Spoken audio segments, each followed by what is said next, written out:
ফিলিস্তিনের অবরুদ্ধ গাজা উপত্যকা জুড়ে ইসরায়েলি সামরিক বাহিনীর হামলা অব্যাহত রয়েছে। গত 24 ঘন্টায় এই হামলায় আরও 77 জন ফিলিস্তিনি নাগরিক প্রাণ হারিয়েছেন।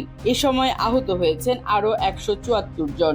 শনিবার 21 ডিসেম্বর গাজার স্বাস্থ্য মন্ত্রণালয়ের বরাত দিয়ে কাতার ভিত্তিক সংবাদ মাধ্যম আল জাজিরা জানায়, শুক্রবার গাজা উপত্যকায় ইসরায়েলের বিমান হামলায় অন্তত 25 ফিলিস্তিনি নিহত হয়েছে। এর মধ্যে নুসিরাত শরণার্থী শিবিরের একটি অ্যাপার্টমেন্টে অন্তত 8 জন এবং জাবালিয়ায় অন্তত 10 জন নিহত হয়েছে। এই নিয়ে গত 24 ঘন্টায় গাজা জুড়ে 77 জন ফিলিস্তিনি নাগরিক প্রাণ হারিয়েছেন। এদিকে ফিলিস্তিনি শিক্ষা মন্ত্রণালয় জানিয়েছে, গাজায় ইসরায়েলি সামরিক বাহিনীর বর্বর হামলায় এখন পর্যন্ত প্রায় 13,000 শিক্ষার্থী নিহত হয়েছে। এছাড়া আহত হয়েছে আরও 20,000-এরও বেশি শিক্ষার্থী। ইসরায়েলের প্রতিরক্ষা মন্ত্রণালয়ের পুনর্বাসন বিভাগ জানিয়েছে, গাজা ইসরায়েল সংঘাতকে কেন্দ্র করে এ পর্যন্ত 13,500 জন ইসরায়েলি সেনা কর্মকর্তা ও সদস্য আহত হয়েছে।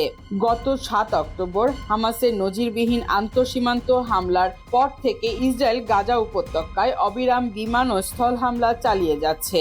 ইসরায়েলি এই হামলায় হাসপাতাল, স্কুল, শরণার্থী শিবির, মসজিদ, গির্জা সহ হাজার হাজার ভবন ক্ষতিগ্রস্ত বা ধ্বংস হয়ে গেছে।